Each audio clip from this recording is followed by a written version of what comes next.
जी बहन जी, तो अभी प्रदेश के हालात किस तरह से देखते हैं आप? क्योंकि कई तरह के सवाल अभी उठ रहे हैं प्रदेश में। प्रदेश में सबसे ज़्यादा आप देखिए कि कैसे अपराध बढ़ रहा है और कानून व्यवस्था की धज्जियां उड़ रही हैं। किसी भी कोने में हरियाणा में आप देख लो, अभी हमारे देश की राजधानी में जो हुआ वो आपने देखा।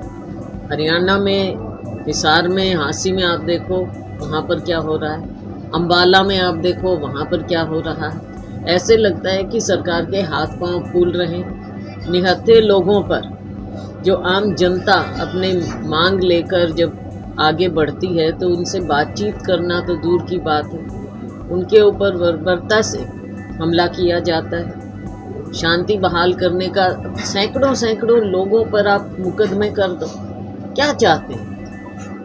सरकार का काम है बातचीत करके हल निकाले।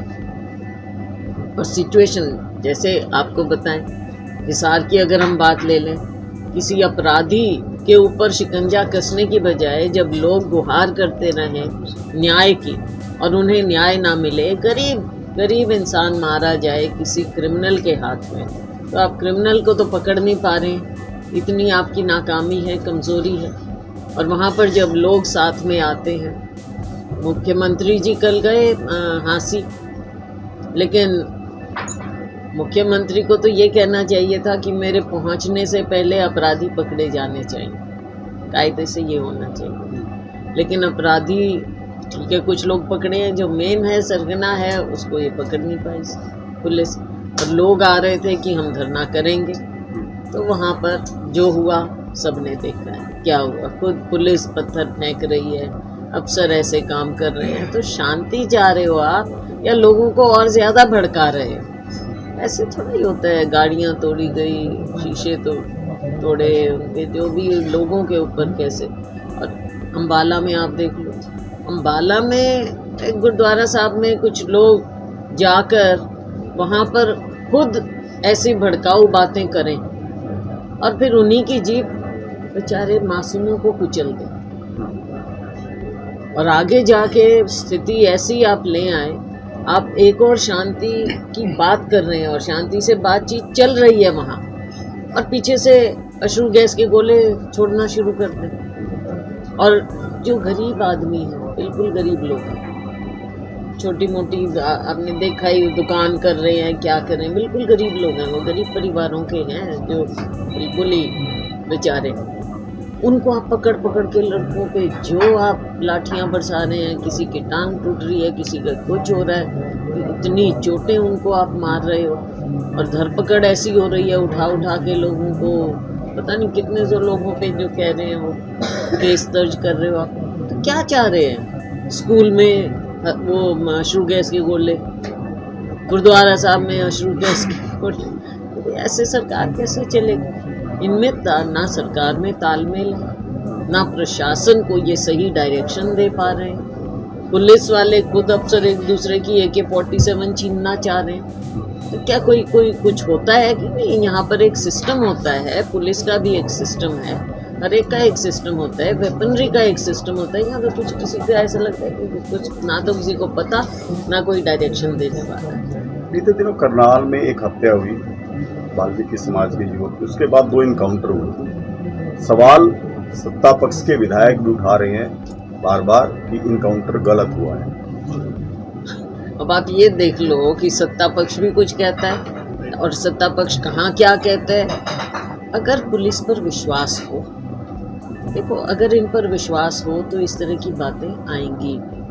अगर जिस दिन विश्वास हो जाएगा कि निष्पक्ष होकर पुलिस अपना काम करेगी या उनको करने दिया जाएगा सरकार की ओर से, तो लोगों का विश्वास जीत पाएंगे। वरना हमेशा ना केवल प्रशासन पर लेकिन इस पूरी सरकार पर हमेशा की तरह क्वेश्चन मार्क लगा रहे हैं। जी, दिल्ली प्रोटेस्ट के बाद सारे जो राजनीतिक दल हैं वो जेन जी को फोकस कर रहे हैं। क्या लगता है कि डर है जेन जी को लेकर राजनीतिक दलों में, या लगता है कि जेन जी ही परिवर्तन ला सकते हैं?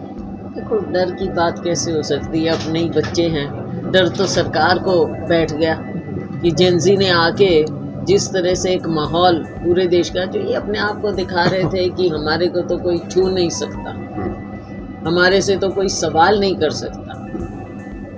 आप बुरा मत मानना, लेकिन मीडिया को भी जिस तरह से ये मीडिया हाउसेस को, आप लोगों की गलती नहीं होती, मीडिया हाउसेस को ये ऊपर से जिस प्रकार से कंट्रोल करते हैं, तो एक इमेज बन गई है ना, मीडिया की भी एक इमेज बन गई, सरकार की एक इमेज बन गई है। तो आम लोगों को उनकी भावनाओं को अब कब तक दबा पाएंगे?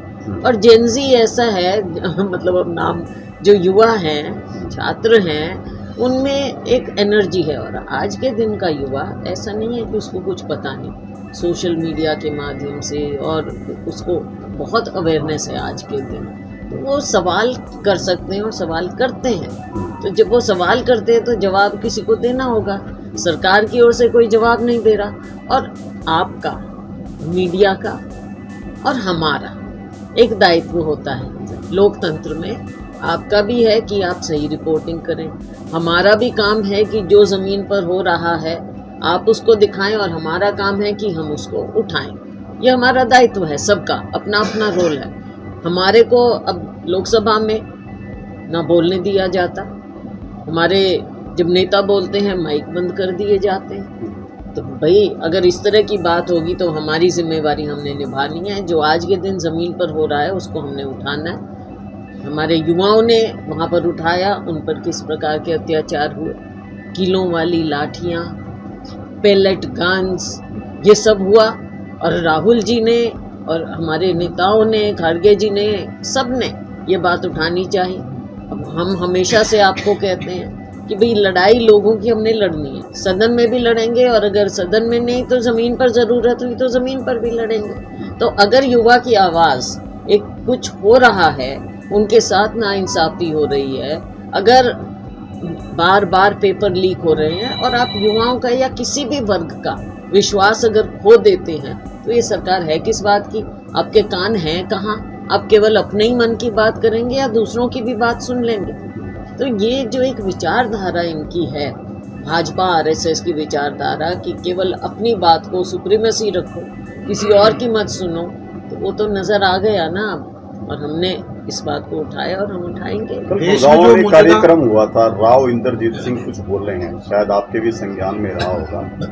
राव इंद्रजीत सिंह ने सीधे रूप से बीजेपी पर ही प्रहार किए हैं कि किस तरह से जातीय व्यवस्था बना दी गई है, अब कार्यक्रम जातियों के नाम पर हो रहे हैं। तो ये हमने पहले से आपको कहा है, लेकिन बात वही आ जाती है, भाई भाजपा आरएसएस की विचारधारा ही बांटने की, अंग्रेज़ों के असली उत्तराधिकारी हैं ये, डिवाइड एंड रूल के। जब भी इनको इलेक्शन नज़दीक आता है या कुछ भी, इनकी विचारधारा वही, चाहे धर्म के नाम पे करेंगे, चाहे जाति के नाम पे करेंगे, लोगों को बांटने की बात होती है। और अब तो इनके बीच में से ही आवाज़, और अलग अलग से आप देखो, जो सरकार जैसे चल रही है, सवाल तो इनके लोग भी उठा रहे हैं, कहीं पब्लिक में उठा सकते हैं, कहीं नहीं उठा सकते। अब उन्होंने, राव इंद्रजीत ने पब्लिक में उठाया है, भाजपा को देखना है और देखना पड़ेगा। उनके राष्ट्रीय अध्यक्ष के सामने उन्होंने कुछ बात सार्वजनिक रूप से उठाई है। पार्टी के उनके अंदर की बात होती तो हम भी उस पर क्या टिप्पणी करें, भाई हर पार्टी के अंदर के कई मसले होते हैं, लेकिन सार्वजनिक रूप से पब्लिक प्लेटफॉर्म पर ये बात उठी है, तो भाई ये कुछ तो है, बहुत ज़्यादा गड़बड़ चल रही है भाजपा में। देश में जो देखो, प्रधानमंत्री तो पार्टी बदलती है, प्रधानमंत्री लोग नहीं बदल पाते, पार्टी अपना नेता चुनती है और तब प्रधानमंत्री बनते हैं या हटते हैं, तो वो उनकी पार्टी। लेकिन हाँ, प्रधानमंत्री जिस प्रकार से लार्जर देन लाइफ उनका एक इमेज बनाई गई है और लोगों में केवल एक ही दिखाते हैं वो, तो जिम्मेवारी भी उनकी बनती है। आज के दिन जो हालात हैं कि लोगों का विश्वास माननीय प्रधानमंत्री जी खो बैठे, ये एक सच्चाई है। ये भाजपा को आईना देखना पड़ेगा। आप कुछ और पूछ रहे थे को लेकर बार बार सवाल खड़े होते हैं कि कांग्रेस में गुटबाजी है। एक विधायक यदि ऐसा बयानबाजी करेंगे तो नहीं लगता कि पार्टी की मजबूती पर इसका असर पड़ेगा? देखो पार्टी की मजबूती अब उनके आपस में क्या, मुझे तो इतनी कोई बड़ी बात नहीं लगती है, आपस में ठीक कर लेंगे, कोई इतना एक दूसरे को चैलेंज वो कर रहे हैं। नहीं ऐसी कोई बात नहीं है, चैलेंज वैलेंज की आपस में कर लेंगे, ठीक हो जाएगा। सिरसा के जो जिलाध्यक्ष हैं वो भी बोल रहे हैं कि मेरे को उस नेता ने बनाया है इसलिए मैं कार्यक्रम में नहीं। पार्टी का ये मामला जो है, क्योंकि ये संगठन का मामला है, तो संगठन के हिसाब से इसको सॉर्ट आउट कर लिया जाएगा, आप देख लीजिए। बहन जी गरौंडा आज पहुंची। खैर बहुत मुझे खुशी है कि देखो इनके पिताजी भी, रघुवीर संधू जी भी अपने छात्र के समय से लगे हुए हैं, मेहनत कर रहे हैं, इनकी अपनी पहचान एक है। और मुझे खुशी है कि आज सौमिल जी को कांग्रेस पार्टी ने इतनी बड़ी जिम्मेवारी दी है और हमारे हरियाणा युवा कांग्रेस के वर्किंग प्रेसिडेंट बने हैं। इसमें ये सच्चाई है, अपनी काबिलियत से ये बने।